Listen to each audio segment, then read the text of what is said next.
Allô, allô! Bienvenue dans cette toute nouvelle capsule de la boîte à conscience. Aujourd'hui, je t'invite en fait à faire la réflexion, à venir jaser de l'approbation des autres. Le titre de ma capsule, Es-tu d'accord? Es-tu d'accord? C'est que j'avais envie de faire référence à la recherche de l'approbation chez l'autre. Est-ce que tu as tendance à vouloir venir valider tes choix, tes décisions, les prises de conscience ou qu'est-ce que tu fais, l'orientation de ta vie face à l'approbation des autres? Peut-être est-ce que c'est l'approbation de ton conjoint, de ta conjointe, peut-être que c'est l'approbation de tes parents. Hein? Souvent, en vieillissant, on garde quand même ce lien-là où on sent le besoin de plaire, d'être reconnu par nos parents. Donc, on cherche à avoir leur validation, leur reconnaissance. Ou est-ce que tu es à la recherche de reconnaissance de tes collègues de travail, peut-être ton patron, dans le cadre de tes activités professionnelles? Est-ce que tu es à la recherche peut-être de l'approbation de tes amis? De l'approbation de tes followers si tu es sur les médias sociaux, de l'approbation de tes enfants peut-être. Est-ce que tu as cette tendance-là à vouloir aller chercher ou voir en l'autre, te sentir que tu fais la bonne affaire, que tu es correct? Je te pose la question parce que si tu as cette tendance-là, si ça se présente, je l'ai eu longtemps. J'ai longtemps voulu plaire aux autres. J'ai longtemps... j'avais l'impression de, pas nécessairement d'être à la recherche de plaire, mais plutôt d'éviter de déplaire, d'éviter de faire de la peine, d'éviter de faire souffrir et d'être dans les anticipations, les suppositions, alors que j'ai aucune idée de ce qui se passe dans la tête de l'autre personne. Mais je voulais faire la bonne affaire. Je voulais être complète, parfaite, faire la bonne chose, être la bonne fille, la bonne mère, la bonne collègue de travail, la bonne amie. Et puis, j'oubliais qu'est-ce qui était bon pour moi parce que j'étais seulement à la recherche de qu'est-ce qui était bon pour les autres alors que je ne le sais vraiment pas au final. Et puis que tout ce que ça implique comme stress, anxiété, peut-être que ça se présente chez vous comme ça, ou l'insécurité, ou le besoin de contrôle. Mais tout ça, ça demande énormément d'énergie dans notre machine, puis quand on met l'énergie là, on ne la met pas ailleurs.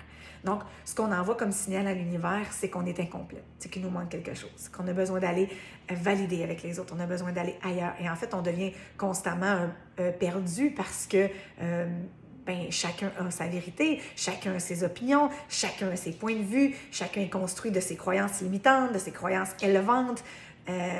Peu importe, donc ça fait seulement brouiller notre esprit. Donc si on prend une bouteille d'eau, une bouteille avec de l'eau à l'intérieur, où on y met peut-être quelques petites particules, ou même que ce soit seulement de l'eau, et on la brasse. Si vous la brassez, vous allez voir, ça va venir brouiller. L'eau va être brouillée, donc on ne voit pas clair, mais c'est la même chose qui se passe dans votre esprit quand vous êtes constamment agité à aller chercher la validation chez les autres. Alors que lorsqu'on est en paix d'esprit puis qu'on sent que de toute façon, il n'y a pas d'erreur possible, que de toute façon, on ne peut pas se tromper, puis que les réponses, elles sont tous à l'intérieur de nous, alors plus on va instaurer ce calme-là et cet amour-là, cette confiance en soi, plus l'eau va devenir claire et limpide.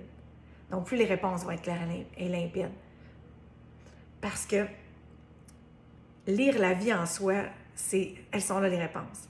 Votre corps vous parle de plein de façons. Donc, quand on y laisse l'espace, lorsqu'on est moins agité, lorsqu'on est en paix, c'est plus possible pour nous de sentir l'instinct, de sentir les réponses, de voir c'est lourd, c'est léger, ça fait du sens, ça fait pas du sens, ça m'élève, ça me draine. Et c'est comme ça qu'on va savoir dans quel chemin aller. Hein? Quand vous allez dans un chemin où vous vous sentez légère, en énergie, pleine de vitalité, ça fait du sens, vous êtes allumé, vous êtes joyeuse, lumineuse, il y a du plaisir, il y a de la simplicité. C'est sûr que dans votre corps, dans votre énergie, on vous montre le chemin que c'est exactement de ce côté-là qu'il faut aller.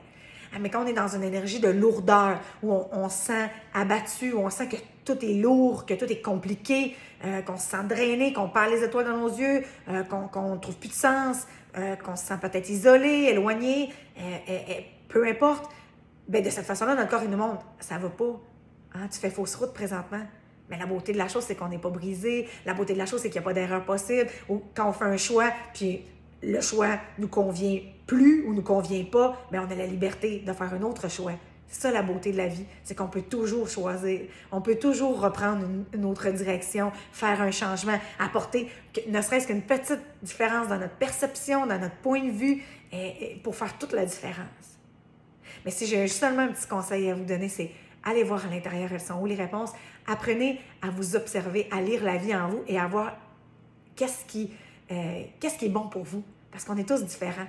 Et puis quand on va chercher la validation à l'extérieur, bien, c'est pas de cette façon-là qu'on croit et qu'on se développe à vitesse grand V. C'est quand on sait lire la vie en nous et qu'on s'écoute et on se fait confiance et on fait les choses pour soi, avec une noble intention. Et peut-être que par ces choix-là, il y aura de la souffrance ou il y aura des déceptions ou il y aura des réactions de la part des autres aux alentours, mais ça n'a jamais été fait avec une mauvaise intention. Ça a toujours été fait dans une noblesse de l'intention de se choisir, de se mettre en priorité, de faire les choses pour soi.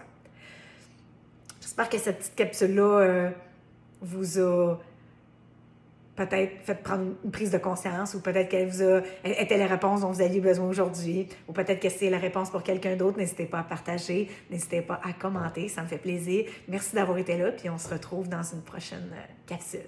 Bye!